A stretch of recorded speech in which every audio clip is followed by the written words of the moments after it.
Hello friends, இன்றைய புது வரவு சுரைக்காய் நல்லா வளர்ந்து நிற்கிது பாருங்கள். செடி விதை போட்டேன் வந்துருச்சு. அதுமாதிரி சங்கு புஷ்பம் நிறைய இருக்குது. இது என்னென்னா அகத்திக்கீரை. ஆனால் மயில் உடலை வெறும் குச்சியை மட்டும் நிறுத்தி வச்சுருக்கு பாருங்க.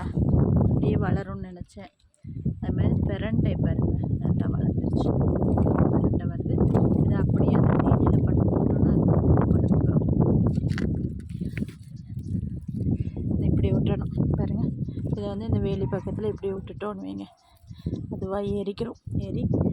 அதேமாதிரி இந்த சுரைக்காய் செடியும் நம்ம மேலேயும் படுத்துடலாம், கீழேயும் போடலாம். நல்ல படுற ஸ்டேஜுக்கு போயிடுச்சு. இதுதான் இன்றைய புது வரவு ஃப்ரெண்ட்ஸ்.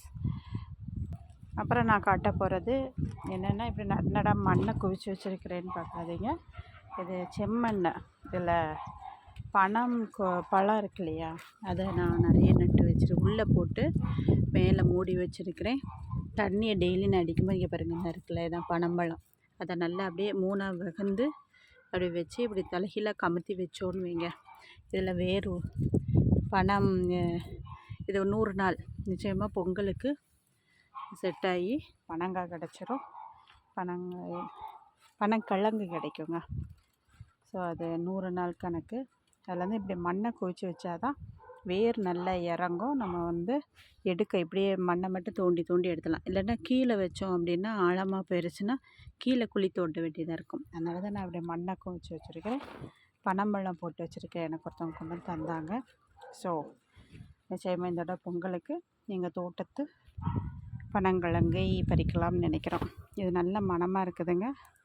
என்னது மருதாணி பூ நல்லா பூத்து நிற்கிது.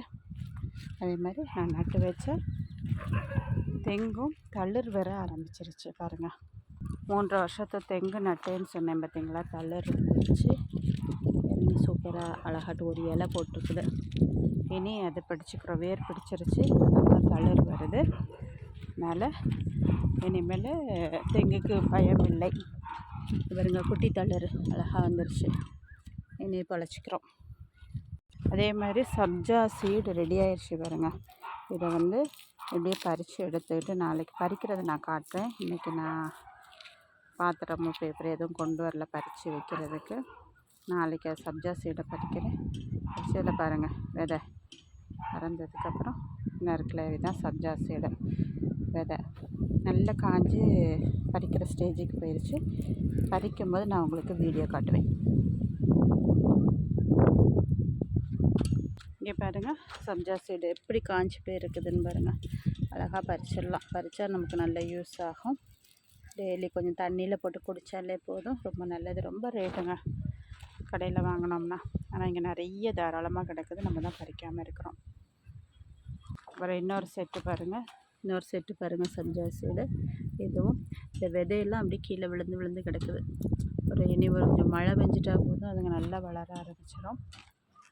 அதேமாதிரி புடலைங்காய் பாருங்க, செகண்டு செட்டு. ஃபஸ்ட்டு ஒரு செட்டு முடிஞ்சிருச்சு, அடுத்த செட்டு புடலைங்காய் பாருங்கள் எவ்வளோ காய்ச்சி கிடக்குதுன்னு. நல்லாயிருக்கு. ஸோ பறிக்காமல் நிறைய பாருங்கள், பறிக்காமல் அப்படியே பழுத்து போயிடுச்சு. அது விதைக்கு யூஸ் ஆகும், பறிக்கணும். அதுமாதிரி அந்த பக்கம் கீழே வாங்கி பாருங்கள், அழகாக இருக்குது.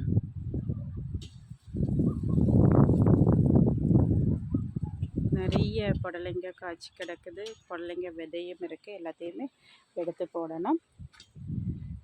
ஓகே, இதுதாங்க எங்களுடைய கார்டன் புதுவரவு செடிகள்.